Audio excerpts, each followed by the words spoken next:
is Channel 7 Eyewitness News with John Drury and Joan Esposito. Steve Detchler's weather, Mike Adamley for Tim Weigel on sports, and the Eyewitness News team. At least once every driver has yearned to own a car, the car, a car to remember. Now Frank Matthey introduces us to a man who found that car more than 25 years ago and is still driving it.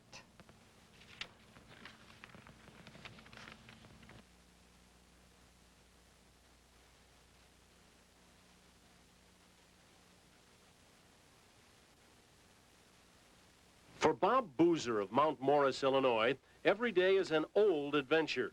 Old as in the car he drives. It is, was, and has been forever a 1953 Ford Mainliner.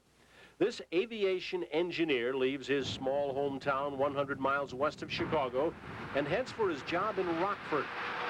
60 miles round trip every day for 25 years. The odometer has turned over a few times. When it needed overhaul, I thought it might be interesting to try to do it myself, and one thing led to another, so I've perpetuated the car until we've now run up the grand total of 865.4 miles.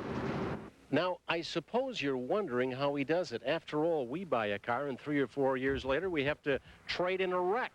How has Bob Boozer defeated Detroit's planned obsolescence? Keeping the oil change to keep it clean.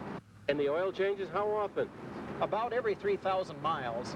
Over 500,000 miles, to the moon and back, around the world 22 times in a 1953 Ford Mainliner. Just in case you're worried about encountering this old beater in a used car lot somewhere, forget it. It's not for sale now, and apparently it never will be. We'll try to probably eventually totally refurbish it and to maybe even make the $750,000 or $1 million mark with it. So if you're ever out driving the country roads between Mount Morris, Illinois and Rockford, and you see an old 53 Ford Mainliner, now you know. It's Bob Boozer, just putting on miles, gliding along in overdrive. Frank Matthey, Channel 7, Eyewitness News. It was a great car.